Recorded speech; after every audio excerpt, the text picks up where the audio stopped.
Rohit reporter देख रहे सभी दर्शकों का स्वागत है। भारत की राजधानी दिल्ली के अंदर जंतर मंतर पे हूँ। जंतर मंतर पे आज जो प्रोटेस्ट चल रहा है, सशक्त समाजवादी पार्टी क्रांति 2024 बैनर में आप सीधे देख सकते हैं कि जो यहाँ पे लिखा हुआ है 10 अगस्त 2023 जंतर मंतर। इंडिया में इंडिया से प्रधानमंत्री बैजनाथ यादव। इधर राम लोहिया जी का फोटो लगा हुआ है, दूसरी तरफ जो है भीमराव अम्बेडकर जी का है और बीच में जो ये हैं महानुभाव, इनका नाम बैजनाथ यादव है। आइए हम बैजनाथ यादव जी से बात कराते हैं आपकी और जानते हैं कि किस तरीके से प्रधानमंत्री की दावेदारी ये रख रहे हैं। हमारे चैनल में आपका स्वागत है सर। धन्यवाद। आप अपना परिचय हमारे दर्शकों को एक बार अपने मुख से दे दीजिए। मैं Baijnath Yadav, advocate supreme court, राष्ट्रीय अध्यक्ष सशक्त समाजवादी पार्टी। तो आप इसमें लिखे हैं इंडिया से प्रधानमंत्री बैजनाथ यादव, इसका क्या मतलब है? इसका मतलब यह है कि इंडिया के लोगों का मैं आह्वान किया हूँ कि जंतर मंतर आओ और ऐसी सरकार को 2024 में मत चुनो जो झूठा आश्वासन दे करके आपके अधिकारों के साथ खिलवाड़ कर रही है। आप इंडिया के साथ आओ जो भूखा सत्याग्रह कर रहा है, आप उसके साथ आओ, क्योंकि आज़ादी के पहले भी 965 दिन का कोई भूखा सत्याग्रह नहीं किया। हाँ। आज़ादी के बाद भी कोई नहीं किया। यह आप ये प्रश्न आप उठाएंगे कि क्या भूखा सत्याग्रह करने वाला ही सभी कोई प्रधानमंत्री बन सकता है? तो मैं कह रहा हूँ आप उसको आज के टाइम में मेरे सामने आप लाओ। कौन कर रहा है इस देश में जो भूखा सत्याग्रह करके प्रधानमंत्री की बात कर रहा है? आप उसको लाओ जो इतने दिनों से कर रहा हो। ये मेरा विजन है।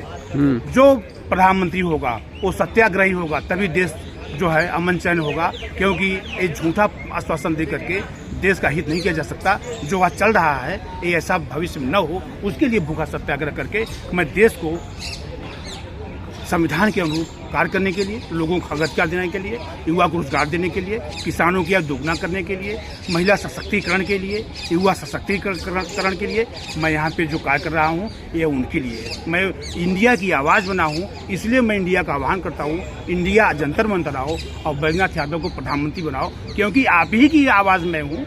जो मांग आपकी है वही मांग मेरी है।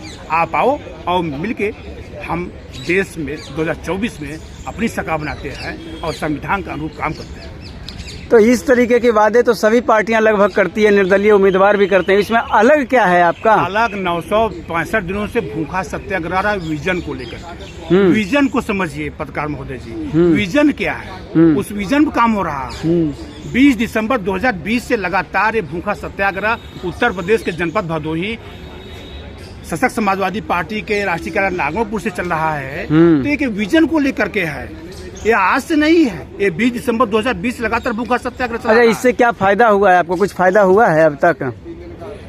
इस देश को सत्याग्रह करके आजादी दिलाने का काम किया गया है। यथार्थ आजादी दिलाने के लिए ये भूखा सत्याग्रह किया जा रहा है। जो लोगों के हक अधिकार से जो खिलवाड़ किया जा रहा है उसके लिए भूखा सत्याग्रह किया जा रहा है। उसके लिए मैं भूखा सत्याग्रह कर रहा हूँ। देश में जो आजादी मिली हुई है उसमें सत्याग्रह का बहुत बड़ा रोल है, बहुत बड़ी भूमिका है। वही आज यथार्थ आजादी के लिए बैजनाथ यादव भूखा सत्याग्रह कर रहे हैं, यथार्थ आजादी दिलाने के लिए। क्योंकि आज देश में आज़ादी मिलने के बावजूद भी, संविधान लागू होने के बावजूद भी संविधान के अनुरूप कार्य नहीं हो रहे हैं। असमानता कायम है, बेरोजगारी कायम है, भ्रष्टाचार कायम है, हिंसा चरम पे है, देश में गृह युद्ध चल रहा है। इसलिए मैं कहता हूँ ऐसी सरकार की जरूरत नहीं है जो झूठा आश्वासन दे करके जनता को धोखा दे, देशवासियों को धोखा दे।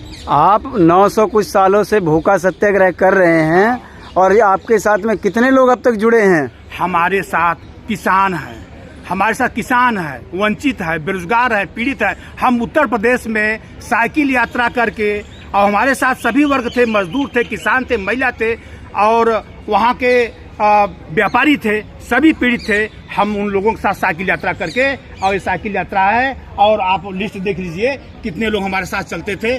और सभी जंतर मंतर नहीं आ जाएंगे, क्योंकि ये देश की लड़ाई है, देश की आवाज़ है और उसको लेके मैं चल रहा हूँ। मैं उनकी आवाज़ हूँ। मैं बोल रहा हूँ कि पूरा पूर्वांचल हमारा साथ दे रहा था और उत्तर प्रदेश साथ दे रहा है, तब मैं जंतर मंतर पहुँचा हूँ। मैं अकेले नहीं पहुँचा हूँ यहाँ पे।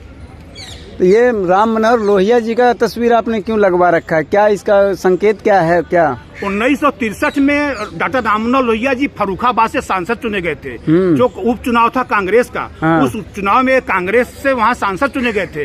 इन्होंने पार्लियामेंट में कहा था कि संसो पाने बाधी गांठ पिछड़े पावे 100 में 60। संयुक्त सोशलिस्ट पार्टी उनकी पार्टी थी, उसका उनका मोटो था कि संसोपा संयुक्त सोशलिस्ट पार्टी संसोपा ने बाधी घाट पिछड़े पावे 100 में 60। आबादी के सापेक्ष आरक्षण की मांग डॉक्टर राम मनोहर लोहिया कहे। मैं इन्हीं की आवाज को लेकर के मैं चल रहा हूँ। समाजवादी पार्टी जो आज समाजवादी पार्टी डॉक्टर राम मनोहर लोहिया चल रही है, समाजवादी पार्टी ने डॉक्टर राम मनोहर लोहिया के असली विजन को 60% को जिसकी जितनी हिस्सेदारी है वह समाजवादी पार्टी ने अभी तक नहीं रखा। ये सशक्त समाजवादी पार्टी रख रही है, जो कि लोग बोलते हैं कि समाजवादी पार्टी और सशक्त समाजवादी में क्या अंतर है। डॉक्टर राम मनोहर लोहिया ने जो 60% की बात कहा वो सशक्त समाजवादी पार्टी कर रही है बात, इसलिए मैं यहाँ पे हूँ जो भूखा सत्याग्रह। फिर समाजवादी पार्टी क्या कर रही है? फिर समाजवादी पार्टी जो कर रही है वो समाजवादी पार्टी जाने, वो हम जो कर रहे हैं हम जानेंगे, जो हम कर रहे हैं हम जानेंगे। लोहिया को मानने वाले सब समाजवादी पार्टी में हैं। लोहिया के मानने वाले हैं, लेकिन लोहिया 60 में ओबीसी समाज को जाति के आधार पे आरक्षण की मांग किए थे 60%, जिस पर मैं भूखा सत्याग्रह कर रहा हूँ। ये समाजवादी पार्टी तो नहीं कर रही ना। मैं इंडिया की आवाज हूँ, इंडिया को जो चाह रहा है कि जातिगत जनगणना हो और मैं उसके साथ हूँ, मैं भी उसके पक्ष में हूँ। वो भी मैं लिखा भी हूँ, जातिगत जनगणना मैं लिखा हुई, उसके अनुरूप कार्य होना चाहिए। ये बाबा भीमराव का अम्बेडकर का भी एक फोटो लगा हुआ है आपके बैनर पे। आजादी के बाद यही 2 महापुरुष हैं जो देश को अमन चैन और देश को संवैधानिक रूप से और युवाओं को और शिक्षित और एक बनो नेक बनो शिक्षित बनो, ये तभी हो सकता है। ये दोनों युवा के विचार एक होंगे तभी देश में सशक्तिकरण आएगा, तभी देश में लोगों को अवसर मिलेगा, तभी संविधान के अनुरूप कार्य होगा। हमारे चैनल के माध्यम से जो लाखों दर्शक आपको देख रहे हैं इस समय, उनको क्या मैसेज देंगे, क्या संदेश देंगे? मैसेज देंगे कि 2024 में झूठे आश्वासन की सरकार को मत चुनिए, क्योंकि आप लोगों ने 9 साल देख लिया है। 9 करोड़ नौकरी मिलती 2 करोड़ के हिसाब से, और लाखों में बात की जा रही है कि नौकरियां दी गई, और लाखों लाख सभी विभागों में 2 करोड़ के हिसाब से 9 साल में 18 करोड़ हो जाए। 18 करोड़ नौकरी कहाँ है? तो ये झूठी सरकार को चुनने का काम न करे। 2024 में इंडिया को चुने, इंडिया के प्रधानमंत्री होंगे, और तब जाकर के उनको पूरा हक मिलेगा और संविधान के अनुसार होगा, तब जाकर के देश में सशक्तिकरण आएगा, देश विकसित होगा। ठीक है।